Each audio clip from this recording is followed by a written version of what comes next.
We the source, we the pulse of the city too. Landlocked, got the game in the headlock. Localized every time, can't stop, won't stop. Yeah, top two and we not too. Plugged in daily digital on YouTube. Welcome to a late night edition of The Locker Room, number one source for Texans daily digital content. I'm Landry Locker. You can hear me Monday through Friday, 10 to 2, Sports Radio 610 and the Odyssey app. We've got a lot to get into. We are about to have a little bit of a break before the big stretch gets going. The Texans have dropped a mystery tweet. Let's try to get to the bottom of that.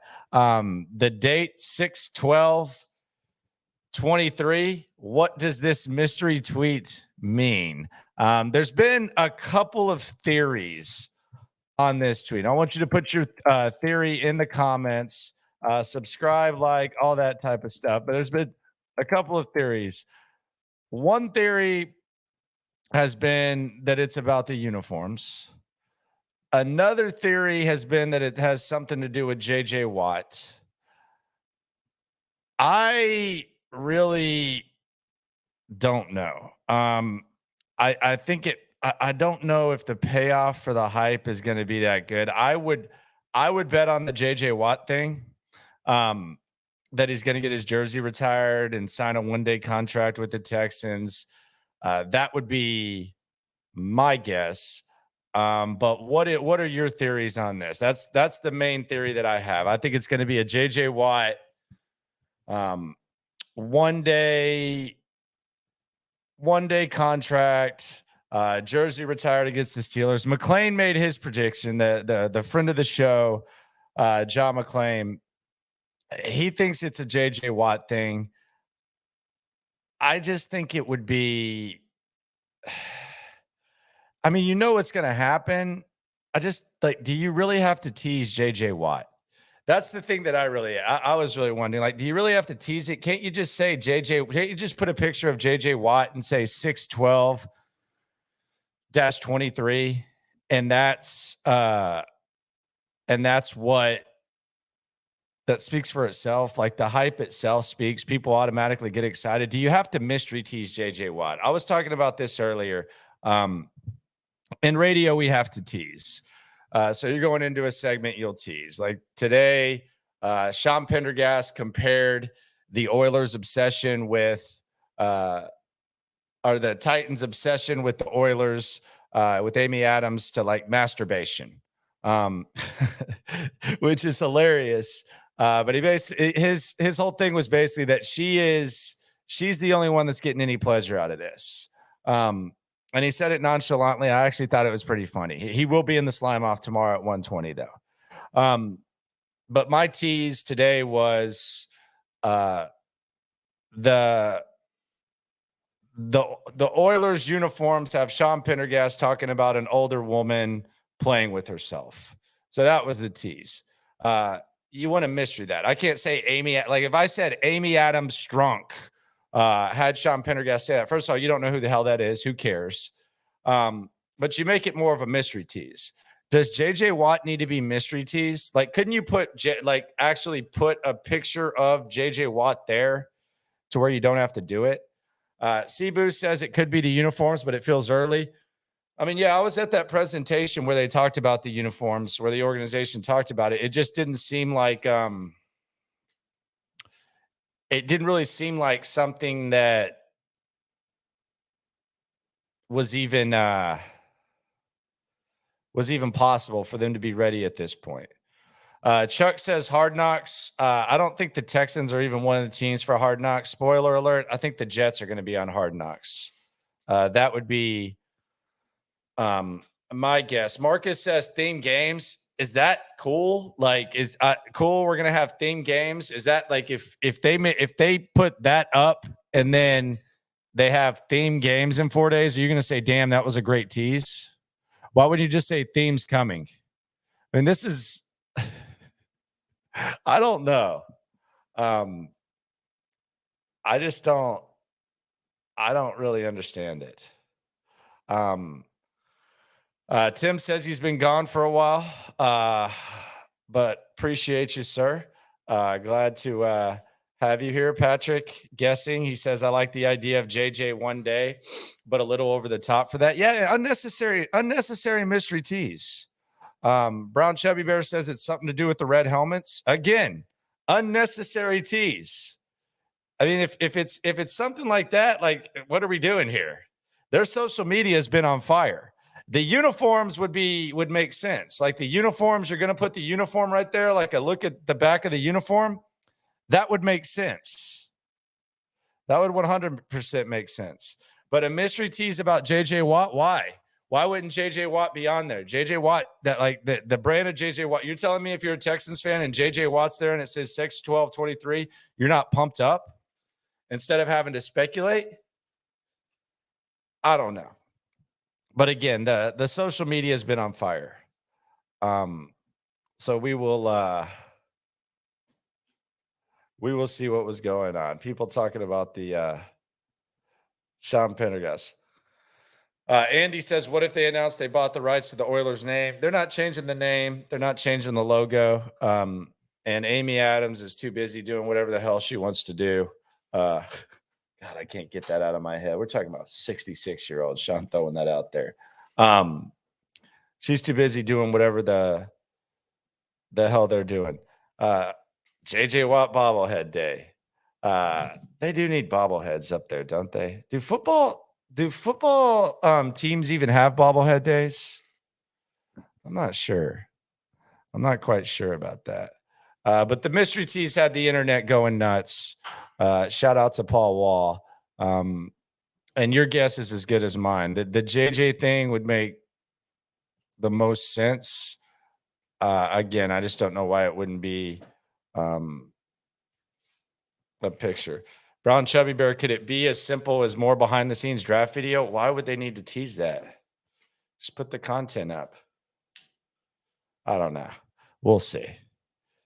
It'll be really interesting. But it definitely generated some reaction, which some people say, well, that's what it's all about. Not really. Not if you generate this reaction and then it's some sort of like boy cried wolf type of situation where it's not that big of a deal. Then what? Who knows? Who knows? I haven't even tried to ask because I want to be surprised just like all of y'all when it comes to whatever that is. News out of Carolina. Bryce Young. He is officially the first team QB. CJ Stroud still rotating with Davis Mills. And I think naturally, some people say just relax, no big deal, nothing to see here. Which I can understand, and I think that's fair to do. We are early. We're not even in camp or anything. And others will compare, Bryce Young and CJ Stroud, which I think is unfair because I think there's a reason that Bryce Young was QB1. I think he's probably a little more prepared to play immediately. I know that, some people have turned on Bryce Young, but I mean, there's a reason that he was QB1, and there's a reason that a lot of people thought so highly of Bryce Young as far as being prepared to play. I don't think CJ is there. And I've maintained that. I think I'm intrigued by CJ. I'm intrigued to see what they put around him, but I think it might be unfair to compare, where Bryce is at compared to where CJ's at. I think they got plenty of time. And at the end of the day, it really doesn't matter. We're 3 months and a couple days away from the start of the season. It doesn't matter, but they're always going to be linked. And if you want to go back to the Indianapolis game and you want to say, well, the Texans shouldn't have pissed that away, that's fine. But as far as the draft itself, the Texans got QB2 to a lot of people, although I've seen some people now all of a sudden like Anthony Richardson, whatever the hell he's done in his short time.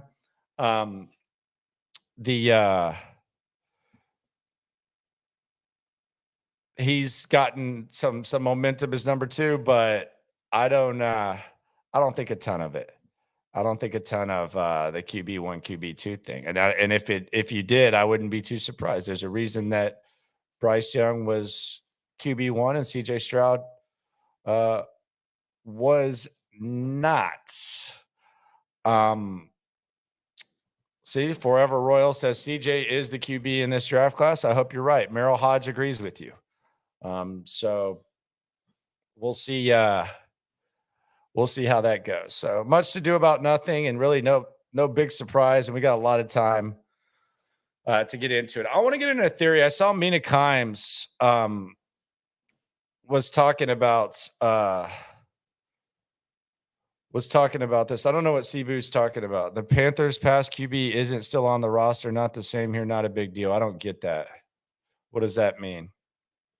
Because Andy Dalton's not a past QB. Davis Mills is learning a new system just like CJ. I don't know what that means. I think that's trying too hard to make something of it. Panthers past QB. Yeah, I'm confused by that. So there's a CJ Stroud theory from Mina Kimes. And she was on, and I'll credit Crumpler for putting this up. Crumpler put this up. Crumpler is a good aggregator / putting up stuff. He does a good job following the squad. Shouldn't be breaking effing news. That's for damn sure. I think he learned that last week.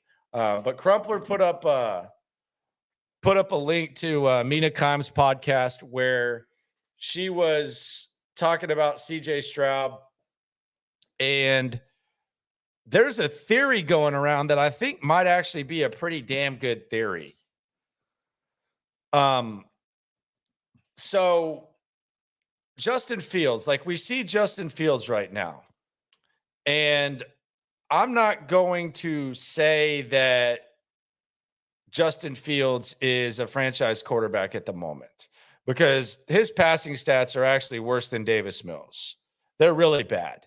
Now, there might be a lot of why that's the case. And they've done a damn good job of at least making an effort to surround him with playmakers in a situation to where he could potentially succeed more in this situation that the Bears have. And the Bears, with their extra draft equity, I don't want to say it's make or break for Justin Fields, but if Justin Fields doesn't take the next step, then, we could be talking about the Chicago Bears potentially, depending on how things go, maybe trying to get in the mix for a Drake May. I think number one is going to be Caleb Williams no matter what. But we could be talking about that situation. But the situation around him is good.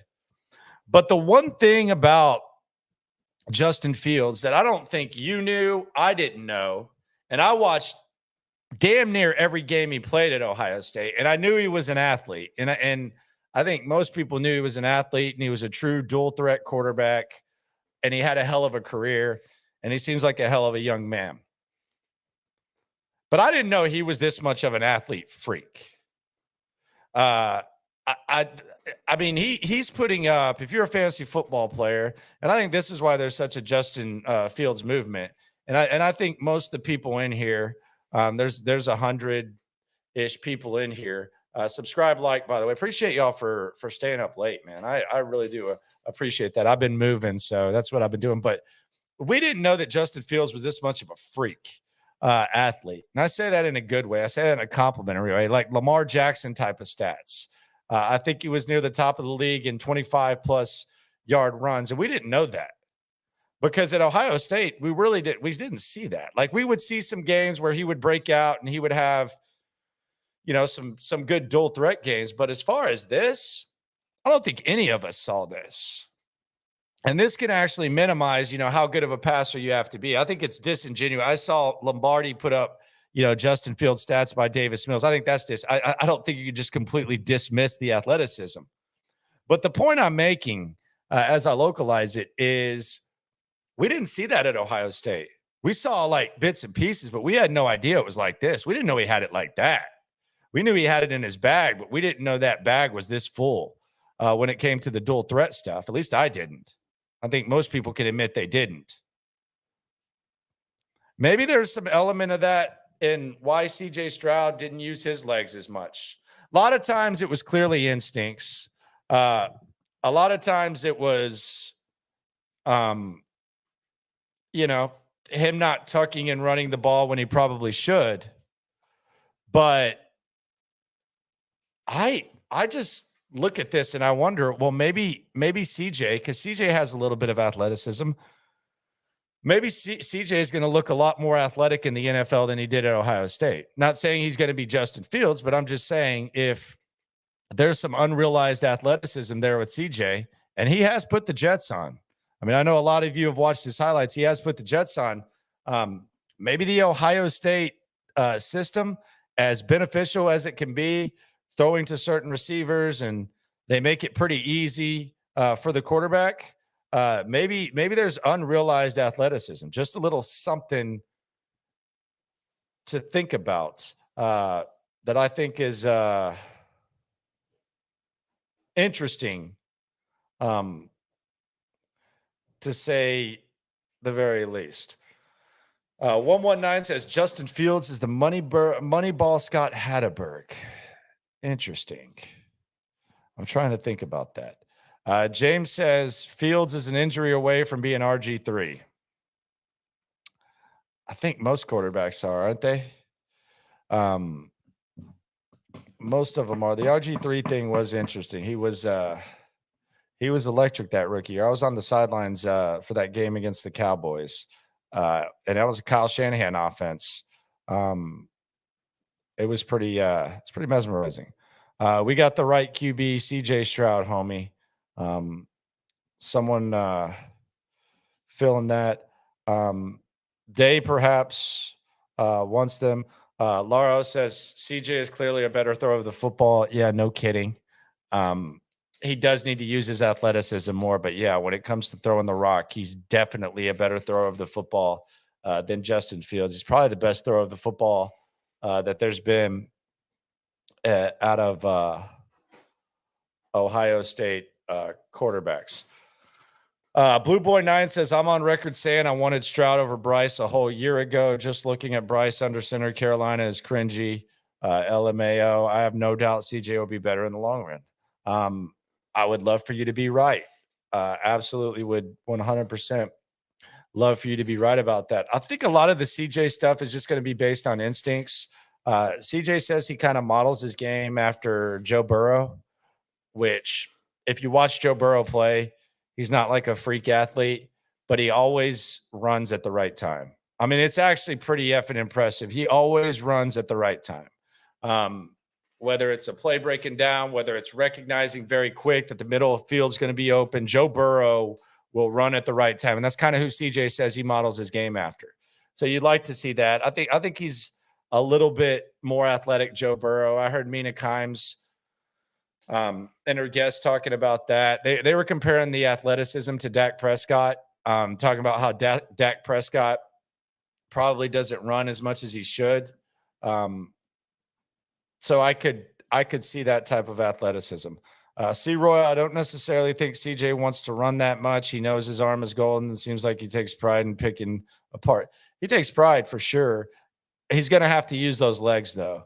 You can't have, at Ohio State, you can turn down moving the chains with your legs and you're going to be fine. You're probably still going to win by 3 touchdowns. But in the NFL, he's going to have to use that right. Who do I think will be the best rookie QB next year? I think Bryce.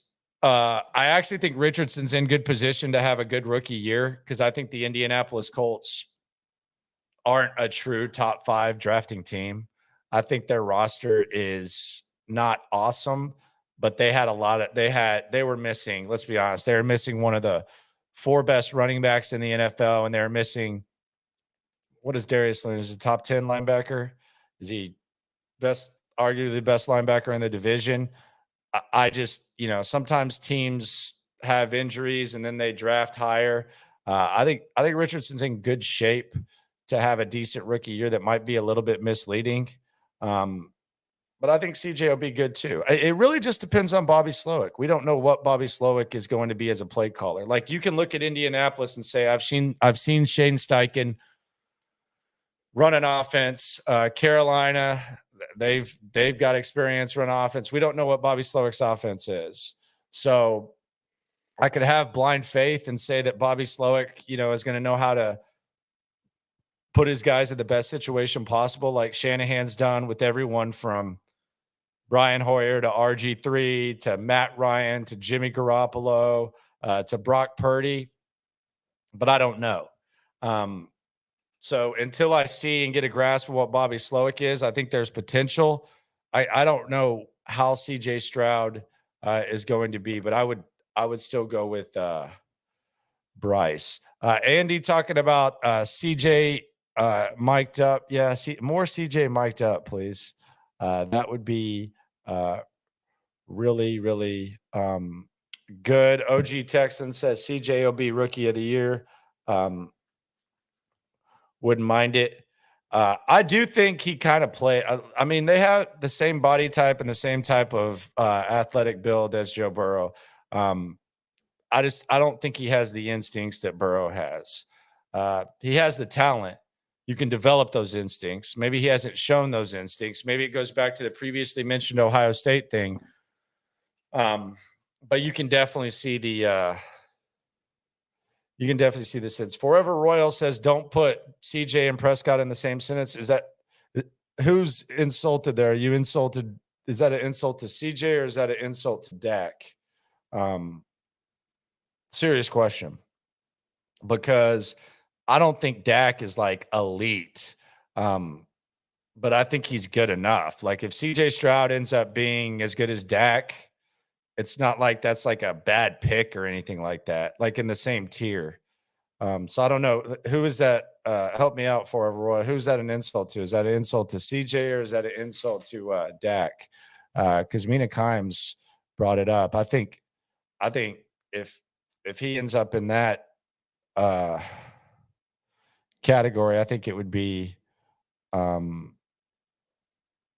I don't think it would be that bad. I don't. If CJ's Dak, okay, sign me up. Just put him in a good situation, put him in good surroundings. I could roll with that. I think a lot of people could potentially roll with that. What scares me the most about Indy is their coach and what he did with Hurts. If he can do that with AR, we're gonna have our hands full. Yeah, look, Anthony Richardson looks really good in these OTA practices. Pat McAfee went pretty nuts on it. So we'll see how that goes. Something else I want to get into, and this is a tradition like no other, and this is an ultimate nobody's talking about. Okay, Forever just doesn't like comparing our players to Cowboys. Okay. I think it's a good comparison. I think it's definitely a good comparison. I want to talk about the Titans' desire to bring in former All-Pro aging wide receivers. And we can go all the way back to 2010 when the Tennessee Titans brought in Randy Moss at the age of 33. Some people don't even remember that Randy Moss played with the Titans. It wasn't that great. Then, of course, God, this was just weird. This was just kind of sad. Andre Johnson with the Tennessee Titans at age 35 after the tenure with the Colts, which was hard to see. It was hard to see Andre in the Colts. The Titans was just kind of like, oh man, this I can't really look at this. And then Julio Jones a few years ago at the age of 32 signing with the Titans. I bring all this up because DeAndre Hopkins is going to visit there on Sunday. Look, I think DeAndre Hopkins has more ball than Moss did at 33. I think he has more ball left in him than Andre did at 35. But I actually think the Julio Jones at 32 is actually a decent comparison. And the other thing about it is they were bringing in Julio to pair with A.J. Brown. So you were expecting him to be a number 2. I don't think they would bring in Nuke Hopkins to – I don't think they would bring in Nuke Hopkins to, I mean, I'm sure they would love for Treylon Burks to break out, but they're not. Nuke Hopkins would go to Tennessee expecting to be the number one receiver.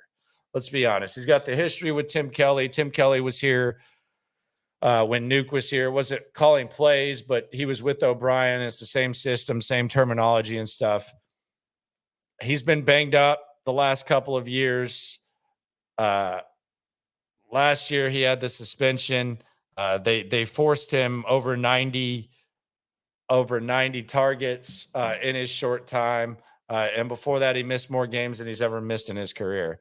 I think this might be, I don't think it's comparable to the Moss Andre thing, but I think the Julio comparison's kind of there. And I know Julio had more injury problems, but he had also kind of shown signs, context clues of a potential decline.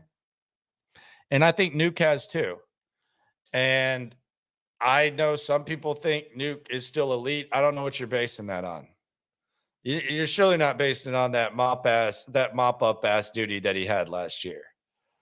You're surely not basing that on the fact that he didn't have a quarterback last year, because that didn't used to matter. So I think, if Nuke goes to Tennessee, I think it's a good situation because they're not building anything. They've basically got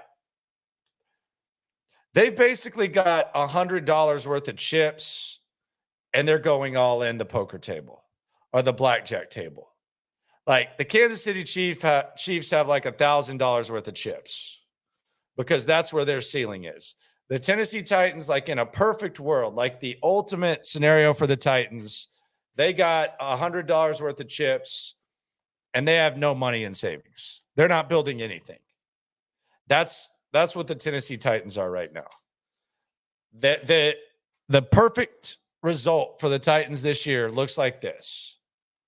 Same thing as last year, except Derrick Henry stays healthy, Ryan Tannehill doesn't get hurt, and they find a way to yuck it up and potentially win the division. Which, by the way, I don't think would be like too far-fetched to imagine. I mean, they would have won the division last year had Ryan Tannehill not gotten hurt. So I don't think it's like a big deal. So bringing in DeAndre Hopkins for a year and then figuring something out in Tennessee makes sense. Because after this year, they're going to be in a crap situation. What are we going to do about Ryan Tannehill? Does Derrick Henry have any tread left on the tires? We got a lot of guys that we got to pay. How are we going to make that work? They're not in an awesome situation right now in Tennessee. It's not an awesome situation here in Houston either. But you're trying to build something. Nothing's being built in Tennessee right now. Nothing. It's like a team, like, whenever you see like a dynasty and you can just kind of see it unraveling and breaking apart, like where, like, let's say, I don't know, the old, what's the squad? Like the old 90s 49ers or the old 90s Cowboys or Ben Roethlisberger and the Pittsburgh Steelers. That's probably a good comparison. Ben Roethlisberger and the Pittsburgh Steelers as they were aging. You knew they were going to be competitive, but you knew they weren't going to do much.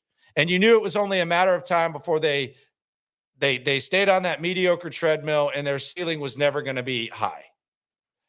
Tennessee's a lesser version of what Pittsburgh was when Ben Roethlisberger was aging and all the other guys were getting old. That's where Tennessee is right now. And in that type of situation, look, you're going to be competitive because you have a hell of a coach. You're going to have a chance to win the division, maybe, if everything goes perfect. Or stuff could plummet, and you're still not really going to have much to show for because you're going to be in the 13, 14 range, and you don't have any young guys to really build with.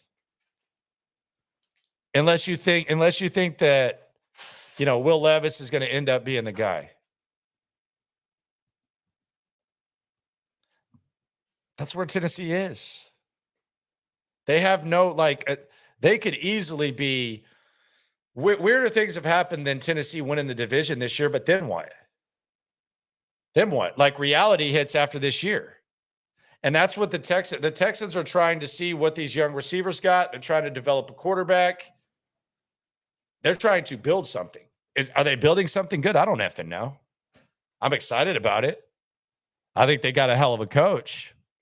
I think the Titans got a hell of a coach. But after this year, whoever signs DeAndre Hopkins, it's not like you're going to be giving him some 2-year deal. So after this year, you're going to be asking yourself the same thing. What now? Because really, Tennessee, if ish hits the fan, it's really not that big of a deal. We're on a 1-year plan anyways. We were probably going to have to gather together and figure something out. They just fired their GM because of the situation they're in. They're not going to commit to a rebuild. Texans committed to a rebuild a couple of years ago. They didn't really have a choice. Tennessee doesn't have that choice. So that's why Nuke Hopkins might make sense there. I don't think he's still elite. Some people do. The league doesn't seem to think he is. I mean, we've seen the decline. So if I had to compare it to any of these other older receivers going to Tennessee, I'd compare it to Julio for sure. Except you don't got A.J. Brown. Brown, Chubby Bear, do you think Hopkins up in Tennessee? I don't. I can see him going to the Giants. They're paying Jones a ton, and he needs weapons. Maybe, and I mean, look, Dable runs a similar-ish offense, although it's a lot more open-minded than the B.O.B., and it's not like that identical. I think the Giants would be a good situation too. I think the Giants are going to suck this year. I think Brian Dable is a good coach. I think he did an excellent job last year going from 4 to 10. But I think much like a lot of coaches that come into the NFL and they have early success, sometimes they become victims of their success. And the next thing you know, expectations are unrealistic, and then everything comes tumbling down. I think that's what happened with the Giants last year. It happened with Chip Kelly. Remember when Chip Kelly came into the NFL? I think he won 10 games year one with Nick Foles. And then all of a sudden, you know, he started feeling himself. I think he even there was a power struggle, and the Philadelphia Eagles kind of came down to earth, closer to what they were. But because he won how many ever games the year before, and he started feeling himself a little bit, he started having unrealistic expectations. I think that's where the Giants are right now. I think they have a record amount of road games for the first 7 weeks or something like that. Pretty competitive division, although Washington probably sucks. But yeah. Glenn asks, I'd be curious which team in the AFC South poached more players from a team within the division. Yeah, the Tennessee Titans. So looking at this list of players that the Tennessee Titans have taken from the Texans, and Cody Stutes sent me this. Let's just go through this list since Vrabel's been there. McCole Pruitt, Ben Jones, David Questenberry, Deontay Foreman. These are our former Texans. Deontay Foreman, Jadeveon Clowney, Dylan Cole, Zach Cunningham, Randy Bullock, Kendall Lamb, Chris Conley, Lonnie Johnson, Dontrell Hilliard, Bobby King is coaching, Chris Moore is there, and Anthony Littleperson is coaching, a.k.a. Anthony Midget. They love Houston guys out there in Tennessee. Love getting that there. Just absolutely love it. Jerome says, all elite wide receivers get targets. I don't get your target point. Hopkins possibly would have had 1,400 yards if he played a full season. What kind of crap is that? He possibly would have had 1,400 yards if he played a full season. Really? What are we getting that from? And the target point is it leads to misleading statistics. You're playing mop-up duty with the Arizona Cardinals. It leads to these misleading statistics where we talk about how many yards per game he had. He would possibly have 1,400 yards. I think we might need to tap the brakes there. 1,400?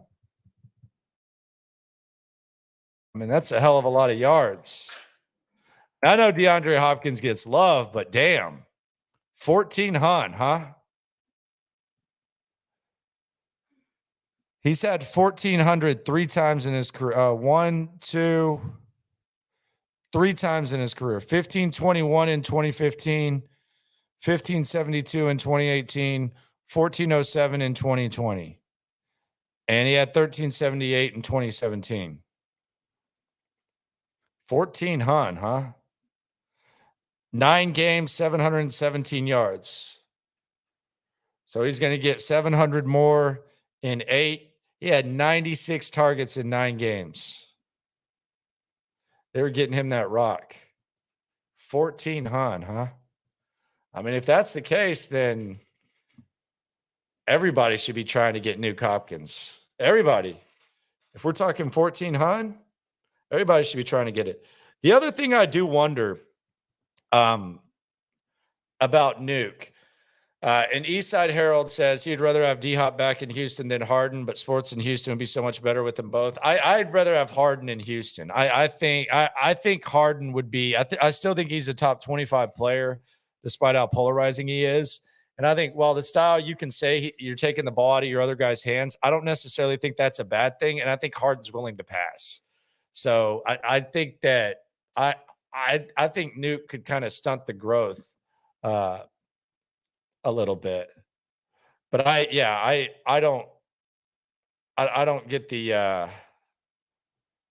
I'm just not in on the Hop thing. But I get it. I mean, if you think he's still elite, then don't listen to my dumbass. I mean, I've been wrong before.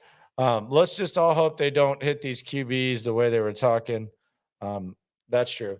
The other thing about Hopkins is I think Hopkins is kind of in his best situations where we've seen him at his best. I feel like off script, DeAndre Hopkins is really elite. And him and Watson were specifically elite at it. 2018, when he had the 1572, that was Deshaun Watson's only, or it was his first full season as quarterback. I mean, that was a special time. And that was where you had Will Fuller on the opposite. He had 1572, 115 catches, and 81, a long of 81. That was that Seattle one. Remember that one? God, that was nice. And then in 2019, he had the 1165. And then in 2020, when he went to Arizona and he had the 3rd most yards he ever had, that was when he was with Kyler Murray, and Kyler Murray likes to play off script too. Now, he did have the 1521 in 2015. That was just a freak show of a season. Just where you really realize this dude was the truth. But I do think that he's good at playing off script for sure. And I don't know that Bobby Slowick's offense is off script. As a matter of fact, I know it's not. And I don't think CJ Stroud's an off script quarterback either. So Tannehill's not really either. So, that's just kind of TBD. But I do think he's in a really good position. I mean, maybe Cleveland's the best spot for him with Deshaun. I just don't get that. I keep hearing these 717 yards. I don't understand. Like, what does that mean? Like, did y'all? Yeah, they were forcing the rock over 10 times. It was mop up duty. Like, what are we saying? Like, and we just dismiss. I think we do this with Dameon Pierce. I think we do this too much when we're talking about, especially 31-year-old guys and guys in their 30s. Well, he missed games. If he would have played all the games, then you can do this. So he wouldn't have gotten beat up. He wouldn't have been maybe more injured. He would have just been 100%. And yeah. Do you remember back in the day when you would play a Madden franchise mode with your buddies and you always had that Jamoke who wanted to turn injuries off?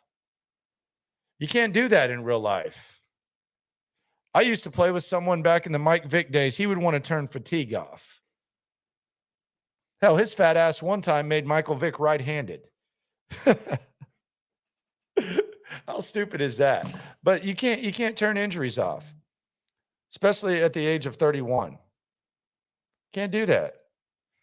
So this equate oh, he would have had this, he would have had that. Okay.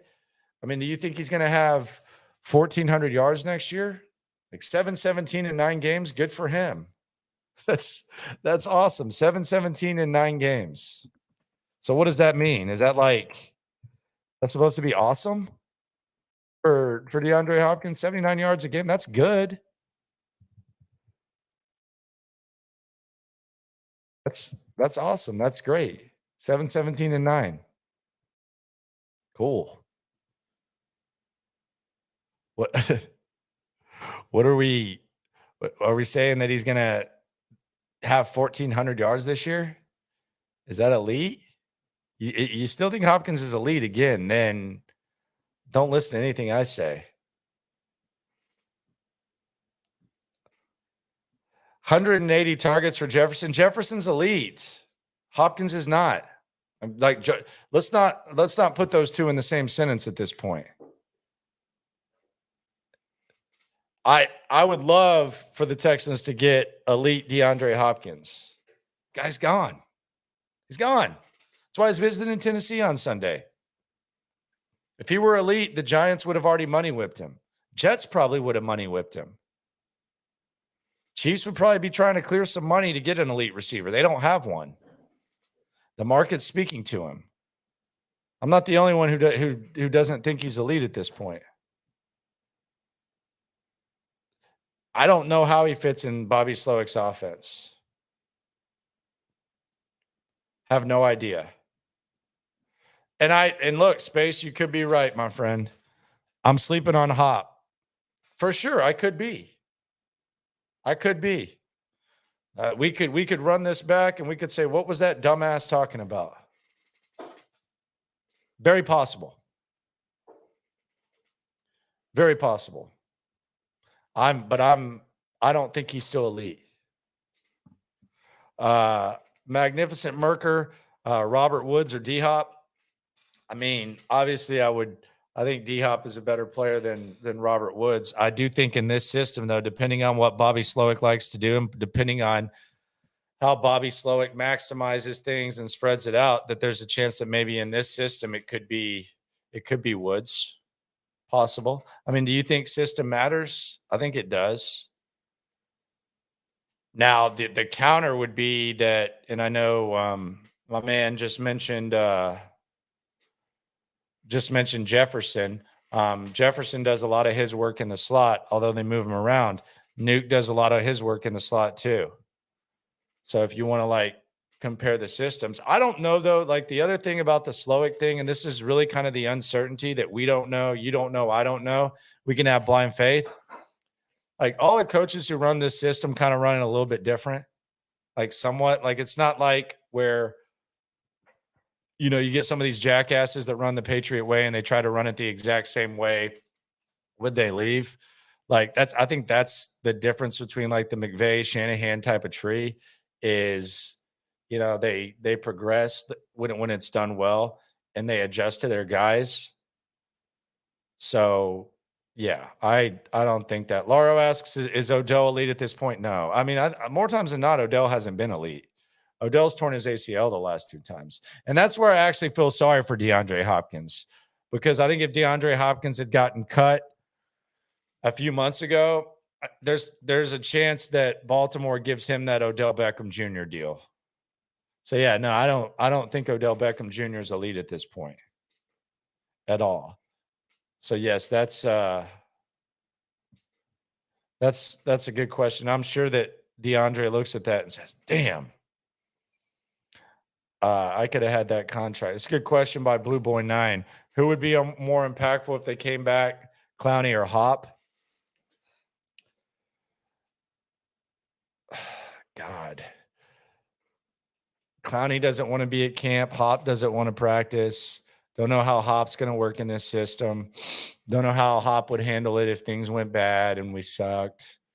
Clowney's a really good run stopper. Can line him up all over the place. You have Jerry Hughes. You could probably put Jerry Hughes in more pass situations. You could rotate Clowney with Grenard.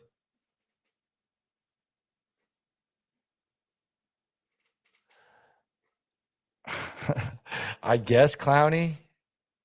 I don't know. I'm sleeping on Hop. I'm admittedly sleeping on Hop. Not because I want to. I I love what DeAndre did here.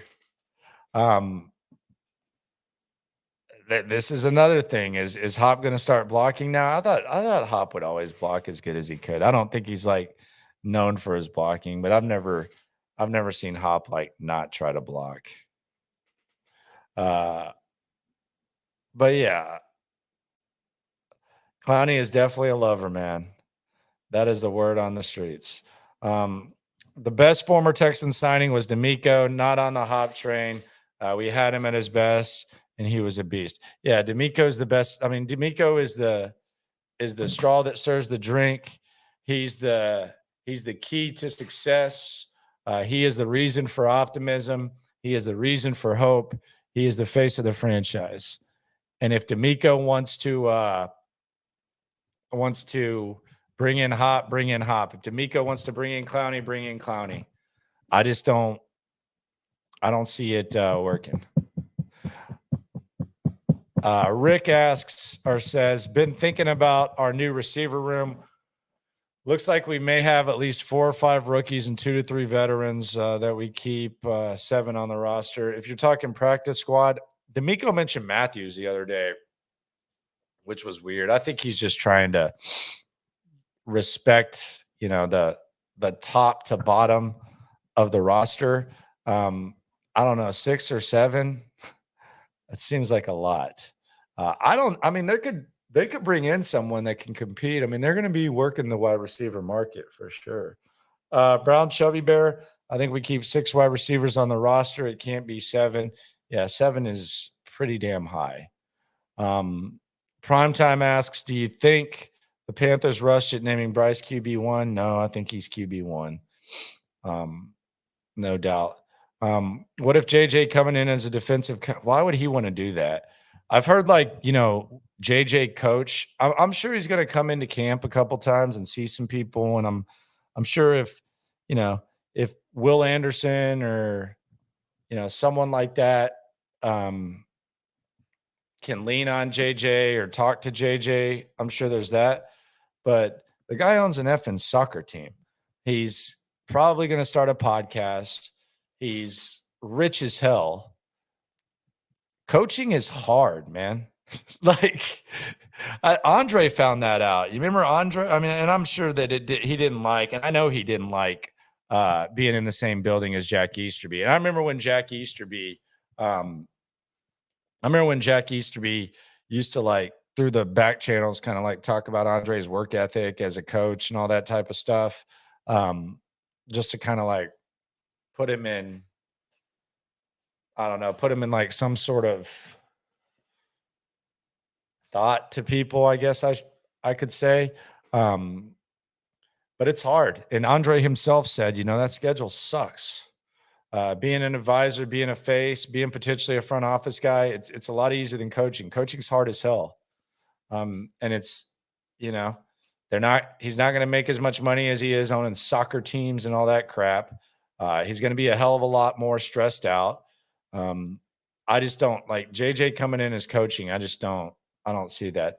Another thing Easterby said that was hilarious. I remember when DeAndre got popped for peds, multiple people, let me think, 1, 2, 3 people showed me text messages that Easterby sent him. And he was basically justifying the Hopkins trade by DeAndre getting popped for peds, which is hilarious because if you've ever been around that POS, person of service, whenever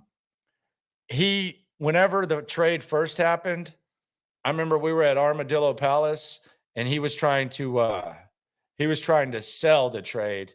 Then after it fell apart, he was kind of trying to say I didn't have anything to do with it. And I guess he forgot that he'd already said that he had something to do with it. That was before he went into hiding. And then he's sending text messages to a bunch of his minions, his media minions. And he didn't even have minions. There's a lot of people, media people, who are kind of rolling their eyes at him. But he was trying to He was trying to somehow like justify the Hopkins trade when he got popped for Peds. What a POS that guy was. You can go back and listen to some of the stuff he said in old videos if you so desire. People been hyping up a footwork drill and 10-yard pass from AR. Makes him Hall of Fame QB already. I really don't get it. What do you mean you don't get it? You should get it. James Harden, 3-time DPOY. You should definitely get it because let's be real. If Anthony Richardson were a Houston Texan and that video were out and he was rocking the jersey or the Texans jersey, let's be serious, man. You'd be crunk about it. A lot of people would be crunk about it. Hell, we talked about Amy Adams Strunk and self-satisfaction. What do you think Brown Chubby Bear would do to that video? Goodness gracious. Good Lord.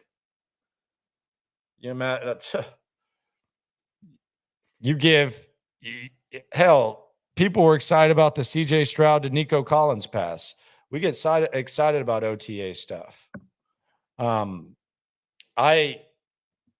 You get it. Come on, bro. You get exactly why people are getting hyped about that AR-15. We'd be doing the same damn thing. Let's be serious. I'd have probably done a 20-minute video on it. Luke says, what is the most you give Washington for Chase Young? What is Chase Young's value right now? If it's low, I mean, the buy low element could be there. I love Chase Young. I like what Chase Young's about. I like his makeup. Been hurt, though. 1.5 sacks, the last couple years after that really good year. I don't know what Chase Young is worth right now. Is he worth a 2? If he's worth less than a 2, maybe. I don't know. I don't know what D'Amico thinks about him. It's going to be interesting because he's going to be on the market. So we'll see how Chase Young does this year. It wouldn't shock me at all if Chase Young had a good season. I know it's been taking him a little while to get back, but he works his ass off. He loves ball, and I hope he has a bounce back year. I like Chase Young, big Chase Young guy. He's not like worth a 1 or anything like that. I don't even know that he's worth a 2. Maybe there's some sort of incentivized thing where, you trade this, and then if he does this and plays this many games, it's worth that. I like Chase Young. I know he has the injury issues lately. L asks, what's worse, Dre with the Titans or Hakeem with the Raptors? Hakeem with the Raptors. I mean, that was embarrassing. That photo is just awful. Like, as far as painful, though, I think Dre with the Colts was the worst. But after time went by and you saw him in the Titans, you were just kind of like, man, can you not do this to yourself, sir? I want to see you out there. I wanted to see you ride off into the sunset. You wasn't riding off into the sunset. Magnificent Merker, how many seasons we give Slowick before we start the Kubiak for OC hype? I don't know. Which Kubiak? Clint? Clay? I don't know. We got to see what Slowick is first. Luke, do you foresee the Texans adding one more of the top remaining free agents like Yannick Ngakoue? Not really. Harden's on it tonight. D-Hop talking about signing with all the contenders and ending up on the Titans would have to be the most humbling signing of the offseason. I think there's already been a certain element of humbling. I think, he was going around. You had Hop going around, doing this media tour after he signed the agent, just basically acting like he was the number 1 recruit in the nation in college football. Yeah, man, I would like to play with this. This is what I'm looking for. I'm looking for this. Like, he was talking like he was going to be on the market, and there was just going to be this overwhelming amount of teams, and he was going to be able to pick his situation. I think it might be a little bit more slim pickings. I think Nuke Hopkins thought he was showing up to the buffet at 11 a.m. when they first opened, and whatever happened in the morning prevented him from getting there at 11. So I think he's basically, pizza buffet, lunch open from 11 to 2. I think Nuke thought he was going to get there at 11 and have his choice of, the meat lovers, the pepperoni, the cheese sticks, the pepperoni rolls, the fresh salad, pasta. His ass got there at about 1:40. Nasty ass spinach pizza, some Alfredo, 2 slices of pepperoni, couple pepperoni rolls, but it looks like they've been out there for a few hours. I think Hoppus thought he was going to get to that 11 a.m. buffet. He got there about 1:40. So, yeah, I don't know if it's humbling or not. It could be motivational. Hell, we know how good Nuke is. Maybe the chip on his shoulder makes Nuke Hopkins want to show everyone what the heck's up. Maybe he signs a 1-year deal and he knows he's trying to get that next payday. So that motivates him. A lot of guys are motivated by that bread. But when you're a wide receiver, the surroundings do matter. So who knows what happens? My thing is this, though, with Nuke, and this is a question that I wonder. Let's say that Team A is not a great team and they can offer him this much, and then Team B is a contender and they can offer him $3 or $4 million less. Is he going to go with the $4 million more, or is he going to go with the $3-4 million less and go to the other squad? It's easy to say what you value. It's easy to sit there and say, I value, a great team, a great quarterback, yada, yada. Very rarely. Zach Greinke did it at his introductory press conference, I think in Arizona. Very rarely does someone, and that's an honest son of a bitch right there, that Zach Greinke. Love that guy. But very rarely does someone come out and say, well, whoever is the highest bidder. What would Nuke do? Would Nuke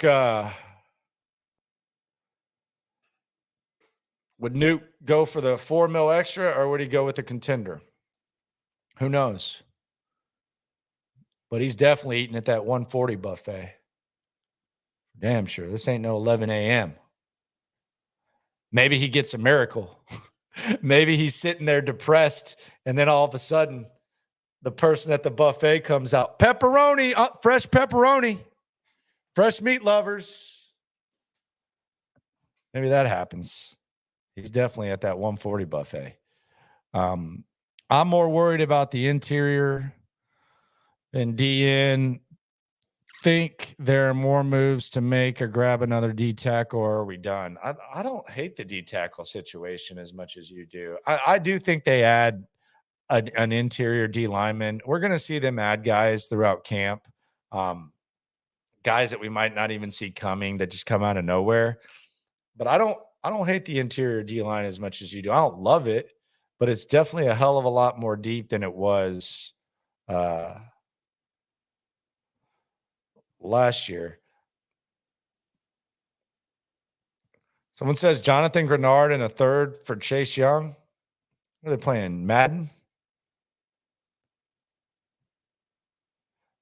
That's what we're saying? Playing Madden? What happens if we start the season 0-3? Process, baby. Process. It's a process. Appreciate everyone for coming through. Rolling late night yards, some night owl mofos. I want pizza now, damn it. It's too late for pizza, isn't it? Yeah, the place is closed. Damn. Subscribe, like. I'll be on tomorrow. B. Scott's actually on with me. So I know a lot of you love B. Scott. B. Scott's going to be on. Lopez is moving. So he's going to hold it down. I'm moving too. He's moving his freaking boathouse, that rich son of a gun. I'm moving into a new house. That son gun is moving like this damn lake house. But I appreciate everyone for rolling through. 10 o'clock tomorrow. We're going to have a lot of stuff to get into right along. I'll have some more videos coming up. Sorry for making everyone hungry. I love you all. No matter what happens, whether Nuke comes or not, we're all in this together. Appreciate you. Can't stop, won't stop. Yeah, we top 2 and we not too plugged in daily digital on YouTube. We got taste for days, opinions to give, we got takeaways. If it's up, then it's up. We number 1. You don't need to try your luck. Locker room, yeah, we in the locker room. Texas talk, yeah, you know what we about to do. Localize, every angle's what we really do. We the source, we the pulse of the city too.